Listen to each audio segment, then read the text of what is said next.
учиться в школах, организовывать концерты классической музыки, залы без электричества и тепла, создавать прекрасные картины, песни и стихи. 8 сентября. Обычный день недели. Начало осени, красивое и яркое. Сентябрьский ветерок, и голуби летели. И лес к себе манил людей подарками. И тишиной, и свежестью дыхания привычно занималось утро ранее. Так было до того или потом, но в этот год беда стучалась в дом. В том 41-м памятном году железным обручем сковала красоту. Безжалостный губительный охват, жизнь ленинградцев превративший в ад. Блокада. Нам, живущим, не понять, что чувствовал ребенок, везя на санках умершую мать, и губы от бессилия кусая. 900 героических дней и ночей Ленинград сражался в осаде, удерживая на своих берегах армию противников, не давая возможность действовать на других фронтах нашего Отечества. И сила духа, воли к победе помогла многим выжить, когда по всем законам природы человек не должен был жить. Ленинград – гордость России, в которой никогда не ступала нога чужеземного завоевателя. Ленинградцы жили и умирали так, как требовала совесть наследников великих традиций.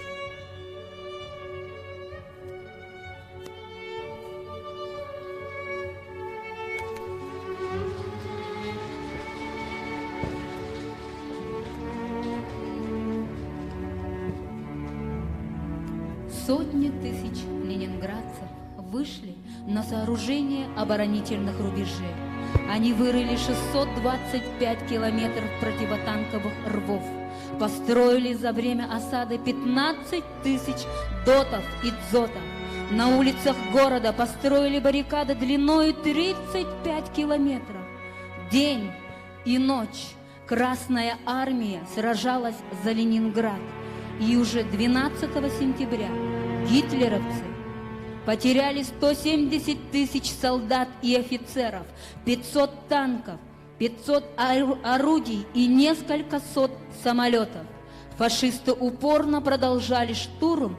К 25 сентября выдохлись и стали окапываться. Тогда они возложили надежды на голодную блокаду Ленинграда.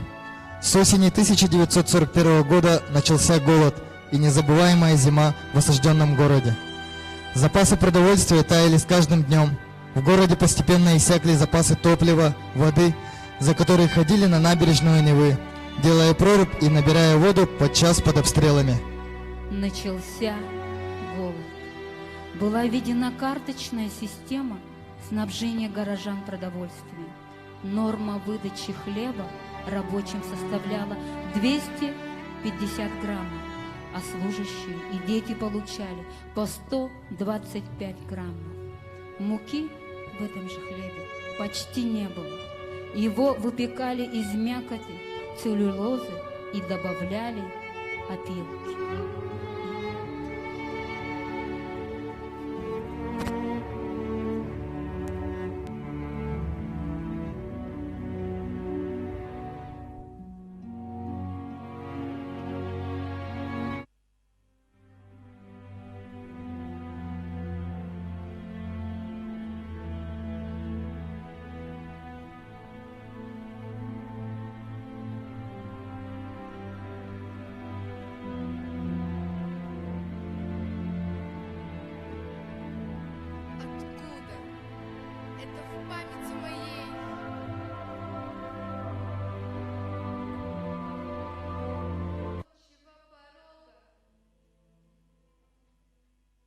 Большое поле, пыльная дорога.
жестоким смыслом пропадает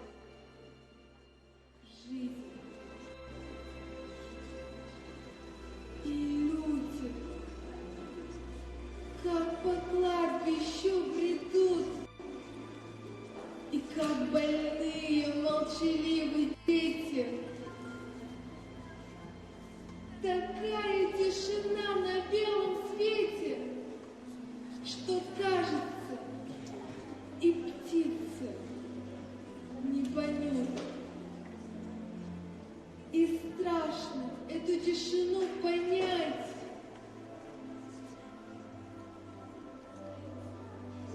Как тяжела она, одна на всех. Вина людская перед этим полем становится одним великим горем. Невольный грех, непоправимый грех.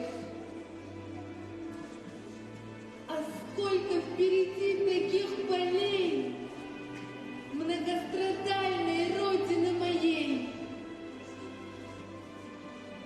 Откуда это в памяти моей?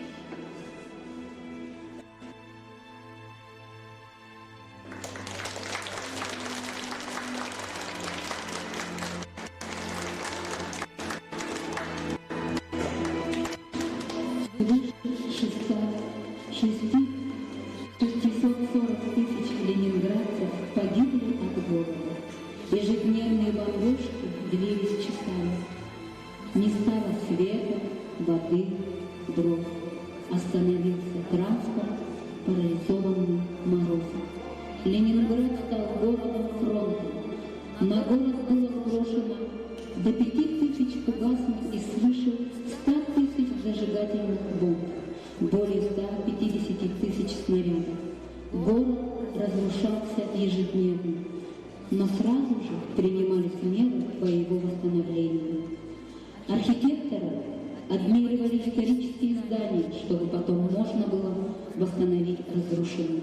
Враг воевал не только с окопами, дотами, зотами и батареями.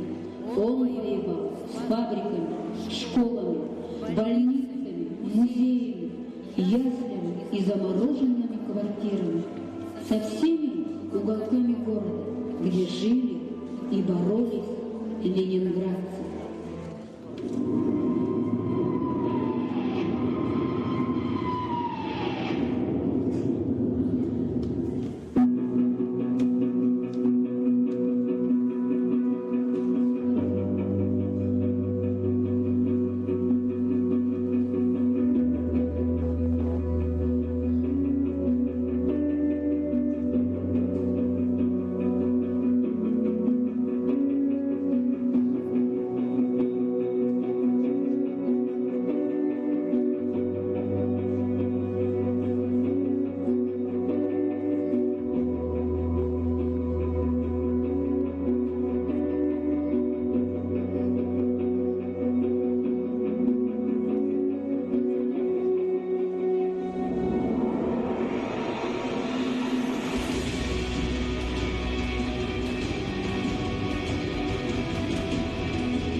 ведь она могла жить, радоваться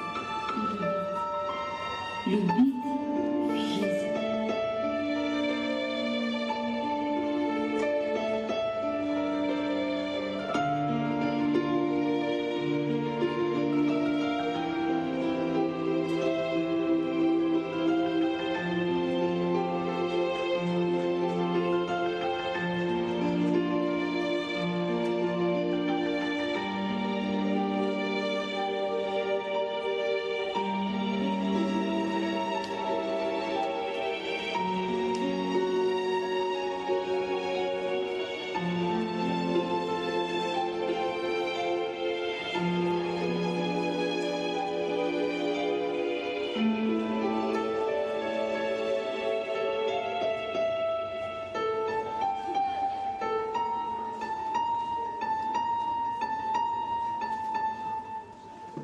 Таня Савичева стала известна благодаря дневнику, на страницах которых писала дату кончины своей семьи. И сделанные ею записи включили в документацию Нюрнбергского процесса.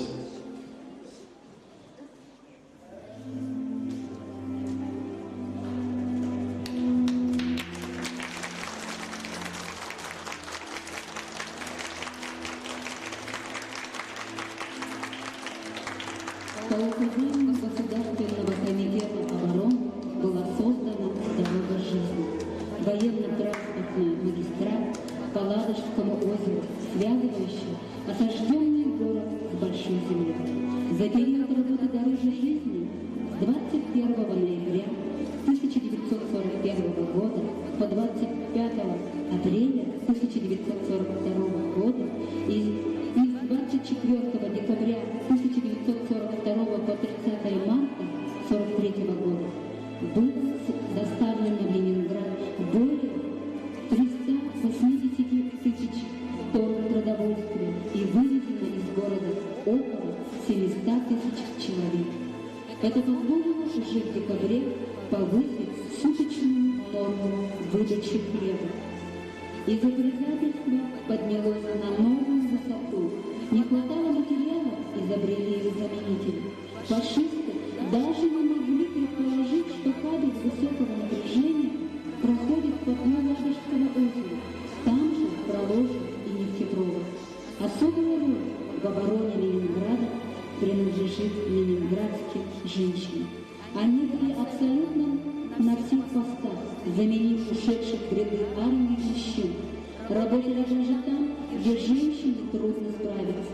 Таскали бревна для оборонительных сооружений, копали львы, работали на заготовках и в зимних лесах, и в осенних грязи. Они научились стрелять, стали снайперами, связистами, разведчицами, зенитчицами, встали на посты наблюдения, пошли в милицию, на флот, не говоря уже о госпиталях и лазаретах.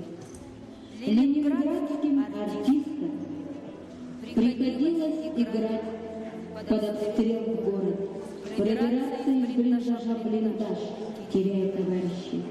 Ленинградские писатели образовали свой отряд защитников города. Работники радио исполняли свою почетную миссию, ежедневно извещая мир, что Ленинград жив. Он говорит и рапортует о своих боевых делах.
даже зимой 1941-1942 года. Занятия часто шли в бомбоубежище. Врачи иногда теряли сознание у операционных столов от упадка сил, иногда падали под осколками вражеских бомб. Ученые писали труды для укрепления обороны, пожарные тушили пожары без воды невероятными способами. Особую работу исторического значения выполняли художники. Они помогали эвакуировать ценнейшие собрания Эрмитажа и другие музейные ценности. Способствовали работе по маскировке важных объектов, памятников старины. Ни на один день не прерывалась духовная и творческая жизнь в блокированном городе. Работали библиотеки, театр, филармония. Ежедневно с 11 до 7 часов работали кассы, и стояла очередь желающих попасть на спектакль. Одним из самых выдающихся событий культуры тех лет было исполнение Ленинградской симфонии Шостаковича.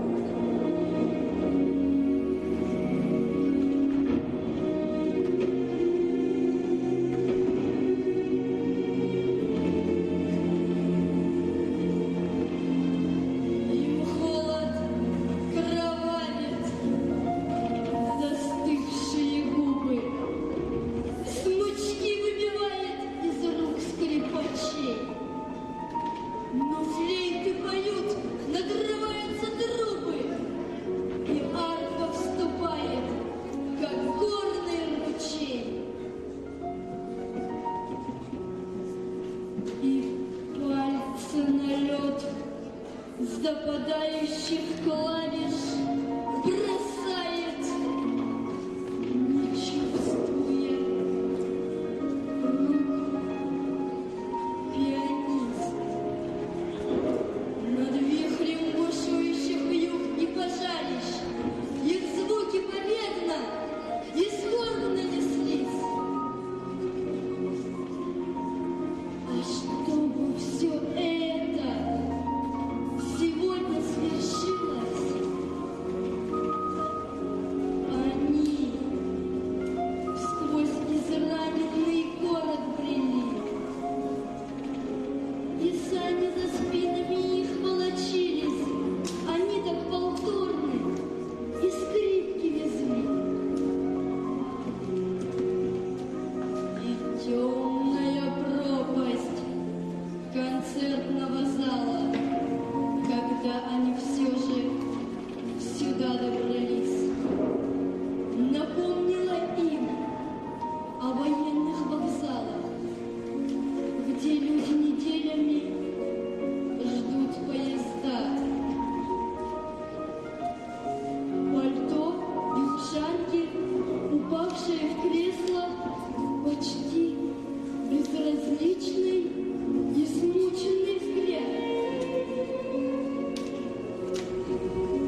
И даже дети, маленькие дети, не говоря уже о подростках, внесли свой вклад в дело Великой Победы.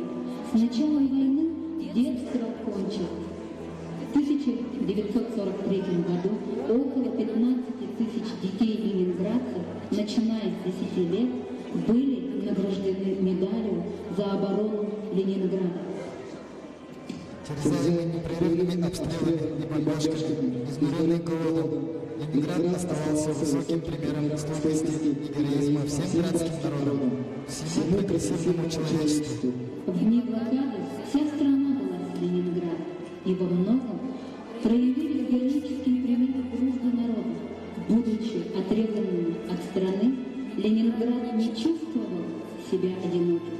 Защитники Ленинграда сделали невозможное.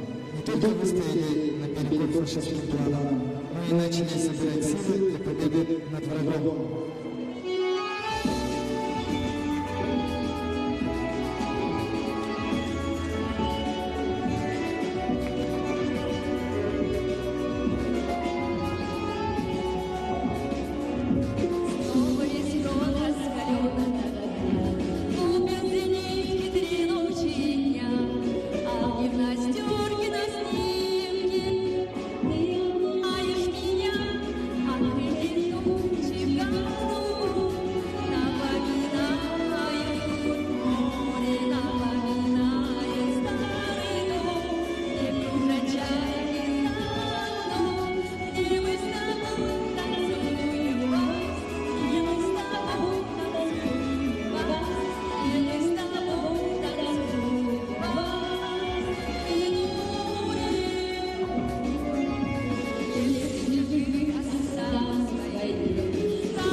Ленинград готовился к наступлению, и, наконец, час настал. С 14 января 1944 года была проведена Ленинградско-Новгородская стратегическая наступительная операция по окончательному разгрому немецких войск под Ленинградом. 27 января 1942 года военный совет Ленинградского фронта передал по радио долгожданную и радостную весть о полном освобождении Ленинграда от вражеской блокады. Мужественные и стойкие ленинградцы вместе с войсками Ленинградского фронта вы отстояли наш родной город. Своим героическим трудом и стальной выдержкой, преодолевая все трудности и мучения блокады, вы ковали оружие победы над врагом, отдавая для дела победы все свои силы. Ленинград выстоял и победил. 27 января 1942 года. Что это за дата? Это день, который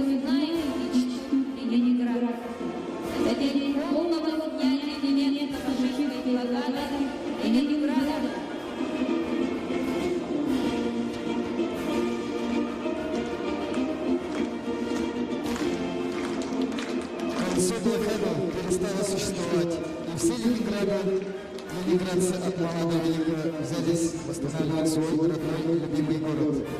Ленинграда, который один из первых удостоен звания города-героя, слился воедино с подвигом советского народа, а день 27 января стал днем воинской славы России. Но мы не должны забывать, какой ценой выжил и победил город-герой, и город-герой, на алтарь победы которого положено свыше 2 300 000 человеческих жизней. Безгранична наша скорбь о погибших в блокаду, но силу, а не славность рождает она. Силу восхищения подвигом ленинградцев, благодарность людям, отдавшим свою жизнь во имя нашей. Давайте почтим память погибших минутой молчания.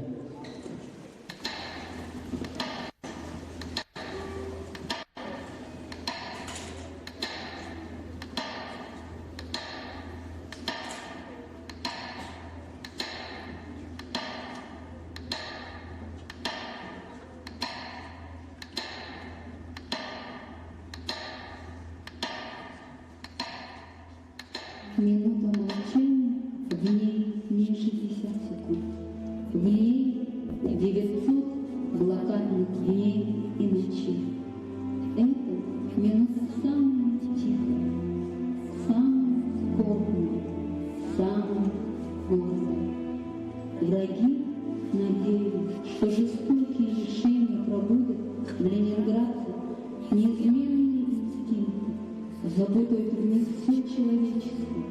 Они думали, что голодные, мерзнущие люди перессорятся между собой из-за куска хлеба, из-за полена дров перестанут защищать город.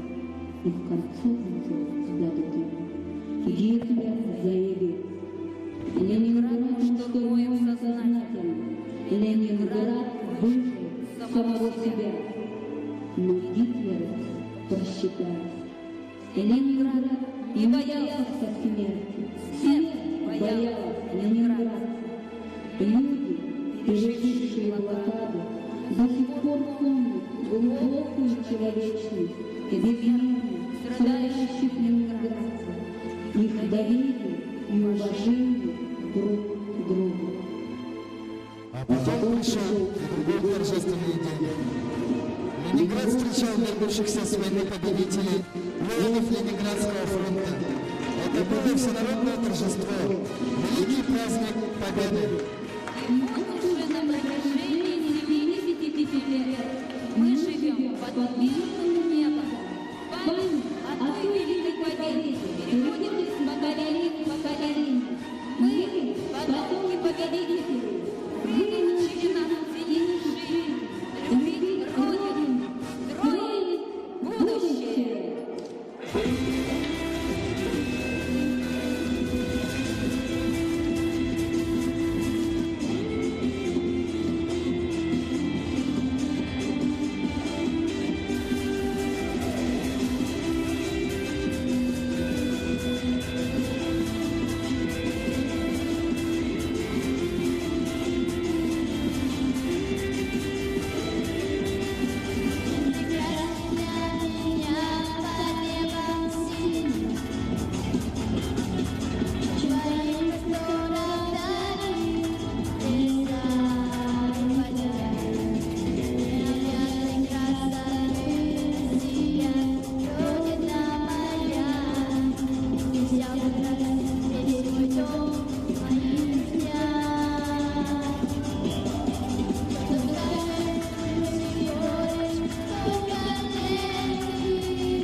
детского парка «Россия. Моя история».